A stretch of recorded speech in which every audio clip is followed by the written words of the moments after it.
I mean, exceptional wine. My name's Matthew Horkey. For the last 6 years, I've been traveling around the world, tasting thousands of wines per year in search of the most unique, exciting, and expensive bottles on the planet. And today, I'm going to pit single vineyard Pinot Noir versus the entry-level Pinot Noir and see if it's worth your extra dollars. So what are single vineyard wines? They're wines that come from a specific area, one vineyard. Aren't all wines a single vineyard wine? Actually, no. Usually wineries have different plots of land all over the place to protect themselves from different weather. You know, if a hailstorm comes and knocks out one vineyard, you have a backup vineyard. The trend around the world is location-specific wines that are really meant to express the place or the terroir. And it also can balance out the wine. Some vineyard might give a little more fruit, some a little bit more acidity. You use that as tools in your belt. However, a single vineyard wine comes from one specific place, is usually more prestigious and more expensive. So is it actually worth it? Let's go to some of your answers. Hot Tuna says, I love that screen name, by the way. It's worth it if you can appreciate the terroir of the vineyard or want to learn about it. For people that can't tell, they probably wouldn't care because they wouldn't be able to tell the difference. Jonathan B. writes, for me, it depends on where the Pinot Noir comes from. Napa Valley? No. Burgundy? Yes. Italy? Maybe. Boy, I've had some nice Pinot Noir. I've actually had some nice Pinot Noir from Italy too. Happy-go-lucky 88. It can be. I've had mixed experiences. In most cases, I've found the single vineyard to be slightly higher quality, but not always more delicious for my taste. That's a take I always have. The most expensive wine isn't always the best wine for your palate. I know it's happened to me lots of times. Linda Rakos, one of the OG supporters of this channel and all my work. Shout out to Linda. She's one of my patrons on Patreon too. Absolutely, if I want to know how much the difference of terroir one specific area makes from another, you can't get that specific when a wine was made from a number of vineyards or AVAs. But if I'm familiar with the winemaker or winery and know the quality of their wines to be good, I don't mind drinking their first level. I agree too. You got to find great producers, and even their base wine, their entry-level wine, is usually pretty good. So why are single vineyard wines more expensive? It comes down to location, location, location. You can have two houses, both similar, but if one is located in a more prestigious neighborhood, it's going to command a more premium price. A lot of winemakers like to say that wine, the grapes, is a lens through which to see the soil, the climate, the wind, sun exposure. And one of the ultimate grape varieties in terms of showing that off is Pinot Noir. These are all actually Pinot Noirs from the west coast of America, but when you're tasting Pinot Noir, red, white Burgundy, you're going to want to use a Burgundy glass. Usually has a bigger bowl, allows for different aromas to come. These are actually the best inexpensive glasses in that genre I've found. Rovsya, and they're supposed to be hand-blown. They're pretty light, but not super delicate, like my Gabriel Glas Gold editions that you feel like you touch them and they'll break them. They're so good that I bought a second set just for this video. I'll put a link in the description box below if you want to check them out. Okay, set number 1. I've got 2 different glasses. If you want to learn about wine, you got to taste multiple wines side by side so you have points of comparison. Pinot Noir is actually one of the hardest wines to blind taste because it's so subtle. You have to look. I remember one winemaker telling me, Pinot Noir, when you're actually tasting it, it's not really all enjoyment. It's a little bit more thinking, and that's what you have here. That's why I think I'm going to be pleasantly surprised. Maybe one of the standard Pinot Noirs outperforms the single vineyard one. Already this is really difficult because the second wine in the first set, it's a little bit more intense, a little bit more fruity, but the first wine has these different subtleties and complexities. So already it's super difficult. A little bit of a riper Pinot Noir, so you're going to get some red raspberry, cherry type of flavors, not strawberry.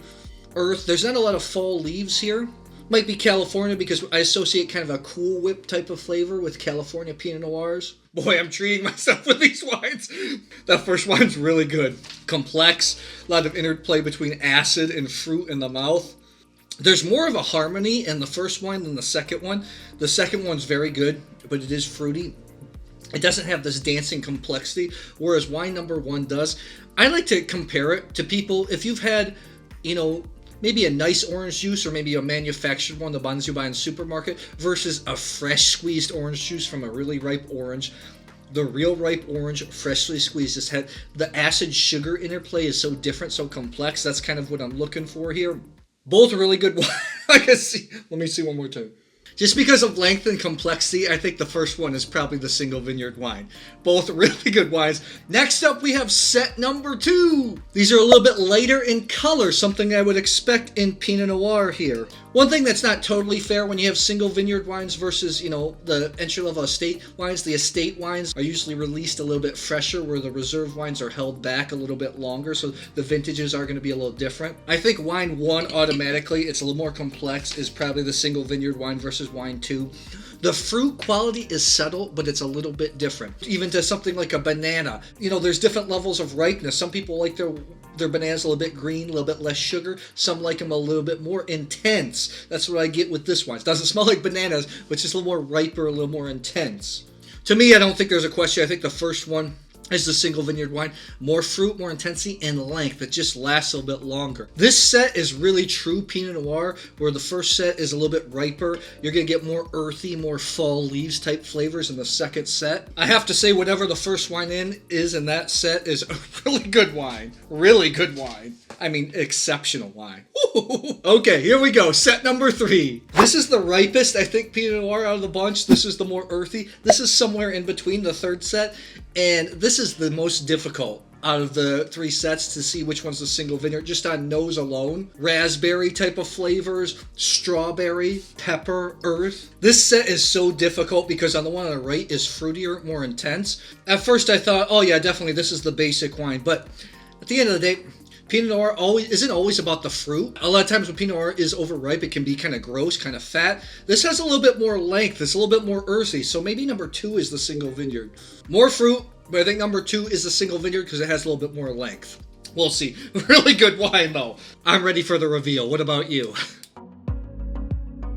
Set number 1. I thought that number 1 was the Single Vineyard Wine. I thought number 2 was the standard wine. Let's see. Let's start here, shall we? This is the Saintsbury Sonoma Coast Pratt Vineyard 2018. Saintsbury is a producer in Carneros, right at the bottom end of Napa. It's kind of split between Sonoma and Napa County, and I got this wrong. I thought their basic wine was Single Vineyard. Wow. So we know, of course, the Single Vineyard runs at 65. The Saintsbury Carneros is 2000. This is a 2019. This is their standard wine, $35. I thought this was very good. I thought this was exceptional. I thought this was the Single Vineyard Wine. So in that case, I guess you just go with the standard Pinot Noir. Good wine. Really good wine. Set 2. I thought number 1 was the Single Vineyard Wine. I thought the second wine was the kind of standard wine. Let's see here. Dierberg. I was right. Dierberg Pinot Noir 2020. Santa Rita Hills. This is kind of like the premier cru. $44. I thought this was exceptional wine. This is the Dierberg Drum Canyon Vineyard 2018 Pinot Noir. $65. This was my highest scored one. I'm going to compare my 2 favorites. I thought this was exceptional wine, and I've had this wine in the past, not this vintage. I'm glad to see it do really well. Okay, my third set here. I thought number 1 was kind of their base entry-level wine. I thought the second one was their Single Vineyard Wine. I thought it was really good. Let's take a look here. This is the Stoller Family Estate from Willamette Valley in Oregon. This is $24 wine. This is their base wine. I thought this wine was absolutely exceptional. $24. Wow. And then, so that means this wine, I got this wrong. I thought this was their standard wine. This turns out to be the Single Vineyard Wine. Stoller Estate Pinot Noir from Dundee Hills, Willamette Valley, 2019, $40. Wow, I thought I would absolutely knock it out of the park. That's why Pinot Noir is so difficult to blind taste.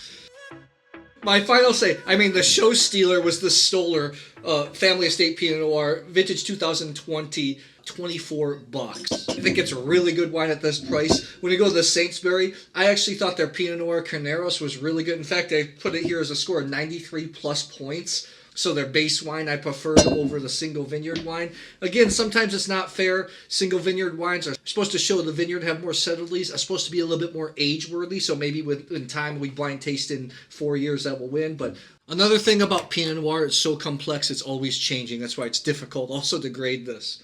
But the winner here for me, overall, I thought the best wine was the Deerberg. This is the Drum Canyon 2018. I scored it 94 points. I actually thought there was a bigger difference. In this case, I would step up to the single vineyard. I thought this wine was pretty darn exceptional. So is it really worth paying more for single vineyard wines?